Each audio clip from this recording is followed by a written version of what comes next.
ശ്രീ ലാസർ എഫ്.എം. അദ്ദേഹം KCBC-യുടെ മദ്യവിരുദ്ധ സമിതിയുടെ ഒരു പോരാളി കൂടിയാണ്. ശ്രീ ലാസർ എം.എം, ഈ സംസ്ഥാനത്ത് ഓൺലൈൻ മദ്യം വ്യാപകമാക്കുക എന്ന ആലോചന സർക്കാർ തലത്തിൽ നടക്കുന്നുണ്ട്. കൺഫേം ആയിട്ടില്ല, ആലോചനകളാണ്. യഥാർത്ഥത്തിൽ ഇതൊരു നല്ല ആലോചനയല്ല എന്നൊരു സംശയം ഉയരുകയാണ്. മദ്യ ഉപഭോഗത്തെ പ്രോത്സാഹിപ്പിക്കുന്നതല്ലോ ഈ തീരുമാനം. അല്ല, ഒരിക്കലുമല്ല. ഇതൊരു നല്ല തീരുമാനമല്ല, അത് പ്രോത്സാഹിപ്പിക്കേണ്ടതുമല്ല. ഒരിക്കലും ഗവൺമെന്റ് അതിന് മുതിരരുത് എന്നാണ് എനിക്ക് പറയാനുള്ളത്. അതായത് കേരള സംസ്ഥാനത്തിൽ മദ്യനിരോധനവുമായി ബന്ധപ്പെട്ട് ഒരുപാട് മുന്നേറ്റങ്ങൾ ഉണ്ടായിട്ടുണ്ട്. അതിനെയൊക്കെ ചവിട്ടി തേക്കുന്ന വിധമാണ് ഇപ്പോഴത്തെ നയം പോകുന്നത്.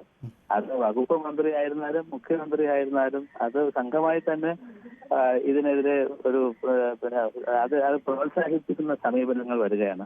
അത് വേറെ പല കണക്കുകളുണ്ട്. പക്ഷെ മുൻ സർക്കാർ തന്നെ ഇത് കുറയ്ക്കാൻ തീരുമാനിച്ചിരുന്നതാണ്. അല്ല, എന്റെ ചോദ്യം അതല്ല, നമുക്ക് ഡയറക്റ്റ് ആയ ഒരു ചോദ്യം. ഓൺലൈൻ എന്തുകൊണ്ട് മദ്യ ഉപഭോഗം കൂട്ടും? എന്തുകൊണ്ട് ഓൺലൈൻ വിതരണ നീക്കത്തെ എതിർക്കുന്നു? നമ്മളിപ്പോ നടക്കുന്ന ഓൺലൈൻ, അത് ഞാൻ പറയാൻ വരികയായിരുന്നു. ഇപ്പൊ നടക്കുന്ന ഓൺലൈൻ സിസ്റ്റം തന്നെ ചെക്ക് ചെയ്ത് നോക്കൂ. അതിന്റെ പേരുകൾ അറിയാമല്ലോ. ഇങ്ങനെ കുറെ ഓൺലൈൻ ആളുകൾ വീടുകളിൽ എത്തിക്കുന്നുണ്ട്. ഇപ്പൊ എത്തിക്കുന്നതിൽ പലതും എന്തോന്നാണ്, എനിക്ക് നേരത്തെ അനുഭവം ഉള്ളതുണ്ട്. കഞ്ചാവുണ്ട്, ചരസുണ്ട്, ബ്രൗൺ ഷുഗർ ഉണ്ട്, ഹാഷിഷ് ഉണ്ട്, പിന്നെ MDMA ഉണ്ട്. ഇപ്പോഴത്തെ എല്ലാ ടെക്നിക്കും അതിനകത്ത് കൊണ്ടുവരാൻ സാധിക്കുന്നു. അതെങ്ങനെ ഈ കച്ചവടക്കാരുടെ കയ്യിൽ വരുന്നത് നമ്മൾ ആലോചിച്ചിട്ടുണ്ട്. അപ്പൊ ഇങ്ങനെ മദ്യം വരുമ്പോ ഇത് തുറന്നങ്ങ് കൊടുക്കുകയാണ്. ഇപ്പൊ തന്നെ നമ്മൾ കണക്കുകൾ സൂചിപ്പിക്കുമ്പോൾ സ്ത്രീകളും ഇതിനകത്ത് കയറി വന്നു കഴിഞ്ഞുവല്ലോ. അവരും ഇപ്പൊ മദ്യപിച്ച് പബ്ബുകളിലൊക്കെ നിന്ന് വിലസാൻ തുടങ്ങിയിട്ടുണ്ട്. അപ്പൊ ഓൺലൈൻ ആകുമ്പോഴത്തേക്കും ഒരു നിയന്ത്രണമില്ലാതെ അങ്ങ് തുറന്നു കൊടുക്കുകയാണ്. ഒരു ഫ്രീ മാർക്കറ്റ് എന്ന് പറയുന്നല്ലോ, ഒരു ലിബറലൈസേഷന്റെ ഒരു അങ്ങേയറ്റത്തെ രീതിയിലേക്ക് മദ്യം കടന്നു വരുന്നു. ഒന്ന് ഇടപെട്ട് ഒരു സംശയം, അതായത് ഈ ബിവറേജസ് ഔട്ട്ലെറ്റുകളിൽ ഇങ്ങനെ വലിയ ക്യൂ നമ്മൾ കാണുന്നതാണ്. അങ്ങനെ ക്യൂ നിൽക്കുന്ന ആളുകൾക്ക് ആ കാഴ്ച ഉണ്ടാക്കുന്ന ഒരു സാമൂഹ്യ പ്രശ്നം, അത് ചെറുതല്ലാത്ത പ്രശ്നം തന്നെയാണ്. അത് ഉണ്ടാക്കുന്നുണ്ട്. കാരണം ഈ ആളുകൾ ഇങ്ങനെ കൂട്ടത്തോടെ നിൽക്കുന്നു, അതുണ്ടാക്കുന്ന ഗതാഗത അപകട പ്രശ്നങ്ങൾ വേറെയുണ്ട്. അപ്പോൾ അത് ഒഴിവാക്കാനുള്ള ഒരു തീരുമാനമായി ഇതിനെ കണ്ടുകൂടെ നമുക്ക്? അല്ല, അത് കുറയാൻ പോകുന്നത് സാറേ, അത് അതേപടി തന്നെ തുടരും. ഇത് വേറെ ഒരു കമ്മ്യൂണിറ്റിയാണ് ഇതിനകത്ത് കൊണ്ടുവരാറുണ്ട്.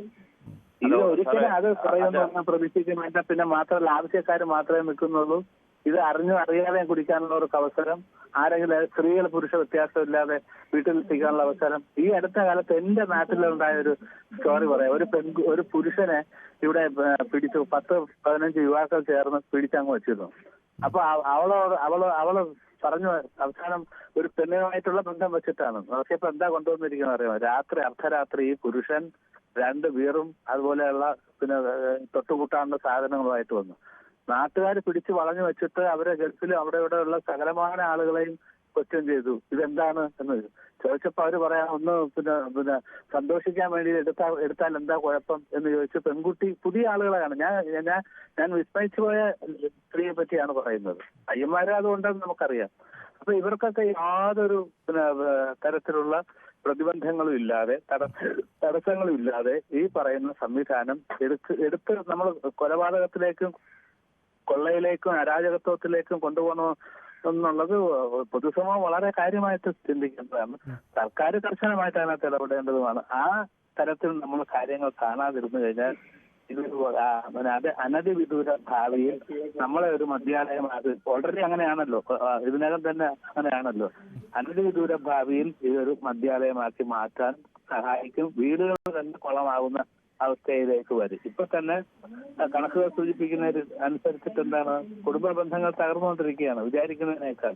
അത് സ്വാതന്ത്ര്യത്തിന്റെ പേരിലോ അല്ലെങ്കിൽ തൊഴിലിന്റെ പേരിലോ അതും അല്ലെങ്കിൽ അവരവരുടെ പിന്നെ സ്വത്ത് തർക്കങ്ങളുടെ പേരിലോ ആണെങ്കിലും ബന്ധങ്ങൾക്കൊരു മാധുര്യം ഉണ്ടല്ലോ, മാധുര്യം ഉണ്ടാകണമല്ലോ. ആ സൗന്ദര്യമൊക്കെ നഷ്ടപ്പെടുന്ന ഒരവസ്ഥ നമ്മൾ കണ്ടുകൊണ്ടിരിക്കുകയല്ലേ. അപ്പൊ ഇത് അങ്ങ് ആയിക്കോട്ടെ എന്ന് പറയുന്ന ഒരു നയം നമുക്ക് അംഗീകരിക്കാൻ സാധിക്കുമോ? അതാണ് എന്റെ ചോദ്യം. അത് നമുക്ക് ശ്രീ ലാസറും തുടരുക. ശ്രീ ഫിലിപ്പോസ്, ഈ അദ്ദേഹം സൂചിപ്പിച്ച ഒരു പ്രധാനപ്പെട്ട കാര്യമല്ലേ, അതായത് ബിവറേജസ് ഔട്ട്ലെറ്റുകളിൽ ക്യൂ നിൽക്കാൻ പോകുന്നവർ അതേപടി തുടരും. മറിച്ച് ഇതൊരു പുതിയ ആളുകളെ ആകർഷിക്കുന്ന ഒന്നായി ഈ ഓൺലൈൻ മാറുകയാണ്. അപ്പോൾ ഒരു പുതിയ വിഭാഗം കൂടി മദ്യ ഉപഭോഗത്തിലേക്ക് മദ്യം ഉപയോഗിക്കാൻ കടന്നു വരുന്നു എന്നൊരു വലിയ പ്രതിസന്ധി അത് കാണാതിരിക്കാനാവോ? അല്ല, ഇത് ഓൺലൈൻ വരുന്നത് കൊണ്ട് പുതിയ കുട്ടികൾ അത് കിട്ടുകയില്ല. അവരത് വാങ്ങാൻ പോകുന്നു. ഇപ്പൊ കുടിക്കുന്ന ഒരു യാത്ര ചെയ്യാനും അല്ലെങ്കിൽ ഓൺലൈൻ അവിടെ പോയി നിൽക്കാൻ ഈ ക്യൂവിൽ നിന്ന് വാങ്ങാൻ മടിയുള്ളവർ മാത്രമേ ഇത് വാങ്ങത്തുള്ളൂ. അതിനിടയിൽ അപ്പർ ക്ലാസുകൾ മാത്രമേ വാങ്ങത്തുള്ളൂ. സ്വിഗ്ഗി ഇപ്പം നമ്മൾ വാങ്ങുന്ന ഇപ്പം എന്തെങ്കിലും ഇപ്പൊ തന്നെ ഈ ഫുഡുകൾ ഐറ്റംസ് ഒക്കെ സ്വിഗ്ഗിയൊക്കെ വരുന്നില്ലേ? അതുകൊണ്ട് ഹോട്ടലുകൾ അടച്ചു പൂട്ടിയോ? ഇല്ല. അതല്ല ചെയ്യാൻ പോകുന്നത്. എല്ലാം ഓൺലൈനിലാകുന്നുണ്ട്. പിന്നെ എന്തുകൊണ്ട് മദ്യം ആയിക്കൂടാ? ആവശ്യക്കാരെല്ലാം വാങ്ങത്തുള്ളൂ. അതും പഴുതുകളെല്ലാം അടച്ചു. ഒരു മിസ്യൂസും ഉണ്ടാകാത്ത രീതിയിൽ പഴുതുകളെല്ലാം അടച്ചിട്ടായിരിക്കും അതിന്റെ ആപ്പുകൾ ഉണ്ടാക്കിയിരിക്കുന്നത്. അത് എന്റെ തന്നെ പറയുകയും ചെയ്തു. അവന്റെ പഴുത്ത് അവന്റെ ആള് തിരിച്ചറിഞ്ഞിട്ട് ആളിന് കൊടുക്കത്തുള്ളൂ. ഇപ്പൊ തന്നെ ആണെങ്കിൽ ഇവിടുത്തെ നമ്മുടെ ഈ മലയാളി പെൺകുട്ടികളെ ബാംഗ്ലൂരിലും ബോംബെയിലും ഒക്കെ ചെന്ന് കഴിഞ്ഞാൽ എന്നാ ചെയ്യുന്നത്? അവര് പബ്ബുകളിലൊക്കെ പോയി ഡാൻസ് കളിക്കുകയൊക്കെ ചെയ്യുന്നില്ലേ? അവർ നാട്ടുകാരും വേണ്ട നിൽക്കാതിരിക്കും. അതുകൊണ്ട് നമ്മൾ അത് ചെയ്യേണ്ട കാര്യം എന്ന് പറയുന്നത് എന്താ, ഈ ആവശ്യക്കാർ കുടിക്കട്ടെ, അല്ലാതെ വളരെ അടിച്ചിട്ട് അവരെ നിയന്ത്രിക്കാൻ പോകുമ്പോഴാണ് അപകടം ഉണ്ടാകുന്നത്. അതുകൊണ്ട് ആദ്യം ഈ പള്ളിക്കാർ എതിർക്കുന്നതിനാണ് എനിക്ക് ഏറ്റവും വലിയ എതിർപ്പ്. കാരണം അവരുടെ ആൾക്കാരെ പിന്തിരിപ്പിക്കുക, അവരവരുടെ ആൾക്കാരെ അവരുടെ ഇടവക്കാരെ ബോധവൽക്കരിപ്പിക്കുക, അത് കഴിഞ്ഞിട്ട് പിന്നെ ചെയ്തു. ഇത് ഗവൺമെന്റ് കൊണ്ടുവരുന്ന ഒരു പ്ലാനല്ലേ, അതിനെ തകർക്കാന്നുള്ളതുകൊണ്ട് നിങ്ങള് അവർക്ക് ബുദ്ധിയില്ല. ഇത് അല്ല, ഗവൺമെന്റ് പണം ഉണ്ടാക്കാൻ തന്നെയല്ല, ഇപ്പൊ തന്നെ ഈ മഴയത്തും വേലത്തിൽ നിന്ന് വാങ്ങുന്ന ആൾക്കാർക്ക് അത് ഒഴിവാക്കി കിട്ടും. പിന്നെ അപകടങ്ങൾ ഒഴിവാകും, ട്രാഫിക് അപകടങ്ങൾ ഒഴിവാകും. കാരണം കള്ളു കുടിച്ചിട്ടാരും വണ്ടി ഓടിക്കാതെ വീട്ടിലൊക്കെ കള്ളു കുടിക്കുകയാണെങ്കിൽ കുഴപ്പമില്ലല്ലോ. ഇപ്പോഴും കുടിക്കുന്നില്ലേ? ഇപ്പോഴും ഈ 20 ലക്ഷം പേരിൽ 15 ലക്ഷം പേരും വീട്ടിൽ ഇരുന്ന് കഴിക്കുന്നവരാണ്. 5 ലക്ഷം പേരെ വഴിയിലൊക്കെ ഇരുന്ന് കഴിക്കത്തുള്ളൂ. പറഞ്ഞോളൂ. അപകടം ഒഴിവാകുന്നു എന്ന് പറയുമ്പോഴേ ഞാനും യാത്ര ചെയ്യുന്ന ഒരാളാണ്. നമ്മുടെ റോഡിന്റെ സ്ഥിതി എന്താണ്? മദ്യപിച്ചിട്ടാണോ ഈ റോഡിൽ അപകടം ഉണ്ടാകുന്നത്? അഗാധമായ കുഴികൾ നിരത്തുകയാണെങ്കിൽ ഒരു പരിധി വരെ. മറ്റൊന്ന്, പോലീസ് നമ്മളെയൊക്കെ ചെക്ക് ചെയ്യാൻ നിൽക്കുന്ന എവിടെയാ? വളവുകളിലാണ്. എന്തിനാണ് വളവ്? അത് നമ്മുടെ വിഷയമല്ല. നമ്മുടെ വിഷയം ഓൺലൈൻ മദ്യമാണ്. അപകടം ഞാൻ തിരുവനന്തപുരത്ത് പറയുമ്പോൾ മദ്യപിച്ചും അപകടമുണ്ടല്ലോ, അതാണ് മദ്യപിച്ചിട്ടുള്ള അപകടത്തിന്റെ കാര്യമാണ് ഞാൻ പറയുന്നത്. മദ്യപിച്ചിട്ടുള്ള അപകടത്തിന്റെ കാര്യമാണ്. അല്ല, റോഡ് നടന്നു വീഴുമ്പോൾ റോഡുകൾ എന്താ എവിടെയാ മോശം? അച്ഛാ, ഞാൻ തിരുവനന്തപുരത്ത് നിന്ന് കാസർഗോഡ് വരെ ഓരോ മാസം യാത്ര ചെയ്യുന്ന ഒരാളാണ്. എന്തൊരു മനോഹരമായ റോഡുകളാണ് നിങ്ങളുടെ അടൂർ വഴി പോകുന്ന MC റോഡ്.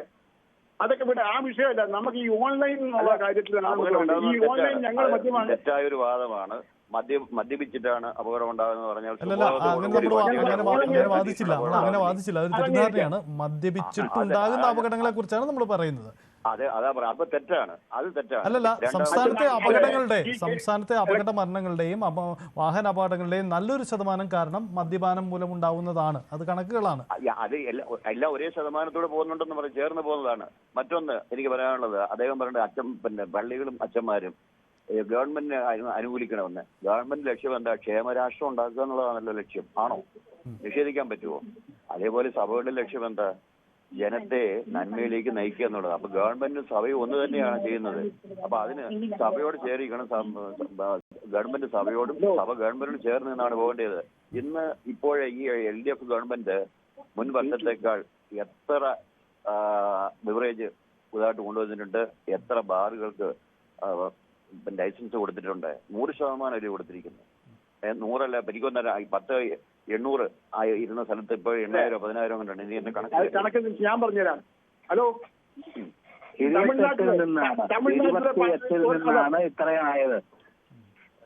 അല്ല, തമിഴ്നാട്ടില് 20,000-ഓളം ഔട്ട്ലെറ്റുകളുണ്ട്. കർണാടകയില് 18,000 ഔട്ട്ലെറ്റുകളുണ്ട്. കേരളത്തിൽ 360 ഔട്ട്ലെറ്റുകളേ ഉള്ളൂ. ബാറുകൾ എന്തിനു? പിന്നെ ഒരു കാര്യം, നിങ്ങൾ ഈ KCBC-യും ഓർത്തഡോക്സ് സമുദായവും സീറോ മലബാറും എല്ലാ ക്രിസ്ത്യാനികളും സമുദായം കൂടെ കൂടി ആകെ 1 കോടി ആൾക്കാരുണ്ടാകാൻ അവരങ്ങ് തീരുമാനിക്കുക ഇനിയും അവരുടെ ആൾക്കാർ മദ്യപിക്കത്തില്ല. എന്നാൽ ആദ്യം അങ്ങനെ തീരുമാനം എടുത്താൽ അതിന് മുന്നേ ആദ്യം കൊടിയും പിടിച്ച് ഞാൻ നിൽക്കാം. അല്ലാതെ മറ്റുള്ളവരെ കുടിക്കുന്ന എന്തിനാണ്?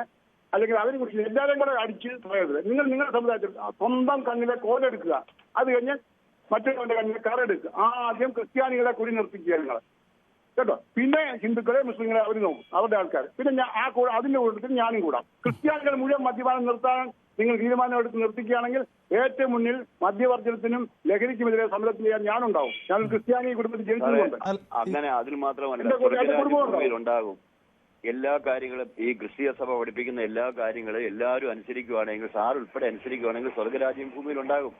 തർക്കമൊന്നുമില്ല. അല്ല, ഇത് മാത്രമല്ല ഫിലിപ്പോസ്, ഈ കത്തോലിക്കർ അല്ലെങ്കിൽ ക്രൈസ്തവ സഭയുടെ ഭാഗമായവർ മദ്യപിക്കുന്നു എന്ന് പറഞ്ഞ് ആ സഭയ്ക്ക് മദ്യപാനത്തെ എതിർത്തുകൂടെ? അത്ര നിലപാടുകൾ എടുത്തില്ലേ? അത് അവരുടെ സ്വാതന്ത്ര്യമാണ്, നിലപാടാണ്. നമ്മൾ തർക്കിക്കേണ്ടത്. എതിർക്ക നിങ്ങളെ അല്ല, ഇതൊരു ശരിക്കും പറഞ്ഞാൽ ഒരു നിലവാരം. കത്തോലിക്ക സഭ എന്ന് പറയുന്നത്, ഞങ്ങളിപ്പോ അതിന്റെ എല്ലാം നല്ലതാണെന്ന് പറയാൻ വേണ്ടിയല്ല പറയുന്നത്. കത്തോലിക്ക സഭ എന്ന് പറയുന്നത് എന്തുമാത്രം കാര്യങ്ങൾ ഈ നമ്മുടെ സംസ്ഥാനത്ത് ചെയ്തിട്ടുണ്ട്. അതെല്ലാം ആ സഭാ വിഭാഗങ്ങൾക്ക് വേണ്ടിയാണോ ഉള്ളത്? അങ്ങനെ നമ്മൾ മനസ്സിലാക്കാതെ സംസാരിക്കരുത്. ചെയ്തിട്ടുള്ള എല്ലാ കാര്യങ്ങളും ഏറ്റവും കൂടുതൽ പ്രയോജനപ്പെടുത്തിയിട്ടുള്ളത് ഭൂരിപക്ഷ സമുദായത്തിലുള്ള ആളുകളാണ്. ആ സമുദായത്തെ ഉൾക്കൊണ്ടുകൊണ്ട് പിന്നെ കുടിക്കുന്നെങ്കിൽ നിങ്ങളെ ആക്കിക്കോളൂ, ഞങ്ങളെ രക്ഷിച്ചോളാം എന്ന് പറയുന്നത് അത് മനുഷ്യർക്ക് ഉചിതമായ ഒരു വാദമല്ല. ഇത് കുറെ കാലം കൊണ്ട് ഈ ഫിലിപ്പോസ് സാർ ഉന്നയിക്കുന്നത് ഞാൻ ശ്രദ്ധിച്ചിട്ടുണ്ട്. അദ്ദേഹം പറയുന്ന ഇവരല്ല എന്നുവെച്ചാൽ അങ്ങനെ ഒരു വാദം ഇവിടെ കൊണ്ടുവന്നിട്ട് നേരെ മറ്റുള്ള എല്ലാം നടക്കട്ടെ എന്നുള്ള ഒരു തന്ത്രം അതിനകത്ത് ഒളിഞ്ഞിരിപ്പുണ്ട്. ഇത് കുറെ കാലം കൊണ്ട് ആവർത്തിച്ചുകൊണ്ടിരിക്കുക. നമ്മൾ തർക്കിച്ച വിഷയം നീണ്ടുപോകില്ല. ഒരു കാര്യം ഉറപ്പാണ്, കത്തോലിക്ക ക്രൈസ്തവ സഭ, KCBC, മധ്യവിരുദ്ധ സമിതിക്ക് അടക്കം എല്ലാം കൊണ്ടുവന്നത് കത്തോലിക്ക സഭ തന്നെയാണ്. അതിനകത്ത് ഇന്ന ആളുകൾക്ക് മാത്രം, നിങ്ങളുടെ മതത്തിലുള്ളവർക്ക് മാത്രം കൊടുത്തോളൂ, അങ്ങനെ ഒരു സമീപനം ക്രിസ്ത്യൻ മതത്തിൽ ഉപയോഗിച്ചിട്ടില്ല, സ്വീകരിച്ചിട്ടില്ല. ശരി ശരി ശരി എന്തായാലും ഓർക്കാണ് അത് ഒരു തർക്ക വിഷയമാണ്. എന്തായാലും ഈ മദ്യവിരുദ്ധ സമിതികൾക്ക് ആ നിലപാട് ആർജവത്തോടെ പറയാനുള്ള സ്വാതന്ത്ര്യമുണ്ട്. അതേസമയം ഓൺലൈൻ മദ്യവിൽപ്പന അടക്കം നടക്കണമെന്ന് വാദിക്കുന്നവർക്ക് അത് പറയാനുമുള്ള സ്വാതന്ത്ര്യമുണ്ട്. ഇതിൽ ഒരു ഉചിതമായ തീരുമാനം ഉണ്ടാവേണ്ടതാണ്. എന്തായാലും ഒരു പുതിയ ചർച്ച തുടങ്ങുവയ്ക്കുകയാണ്. മദ്യം ഓൺലൈനിലായാൽ എന്താണ് കുഴപ്പമെന്ന ചോദ്യം തികച്ചും യാഥാസ്ഥിതികമായ ചിന്തകൾക്കും അപ്പുറം മാറി ചിന്തിക്കേണ്ടതുണ്ടോ എന്ന വിഷയം കൂടിയാണ് നമുക്ക് മുന്നിൽ വരുന്നത്. എന്തുകൊണ്ടാണ് സർക്കാരിന് മുന്നിൽ രാഷ്ട്രീയ വെല്ലുവിളികൾ മാത്രമാണോ, അതല്ലെങ്കിൽ ബാർ ഉടമകളുടെ സമ്മർദ്ദം കൂടി ഇതിന് പിന്നിൽ ഉണ്ടോ എന്ന കാര്യം കൂടിയാണ് നമ്മൾ പരിശോധിച്ചത്. ഒരേ സമയം ബിവറേജസ് ഔട്ട്ലെറ്റുകളിൽ നിൽക്കുന്നവർക്ക് ഓൺലൈനായി മദ്യം കിട്ടിയാൽ ആ കാഴ്ച ഒഴിവാക്കപ്പെടില്ലേ എന്ന ചോദ്യം ഉയരുമ്പോൾ ഓൺലൈൻ മദ്യം വരുന്നതോടുകൂടി പുതിയൊരു വിഭാഗം ഇതിലേക്ക് കടന്നു വരും, മദ്യ ഉപഭോഗം വർദ്ധിക്കുമെന്ന മറുവാദവുമുണ്ട്. എന്തായാലും ഇക്കാര്യത്തിൽ സർക്കാരിന് മുന്നിലാണ് തീരുമാനം. പക്ഷേ തീരുമാനം ഉടനെ ഒന്നും ഉണ്ടാവില്ല, അത് നമുക്ക് ഉറപ്പാണ്.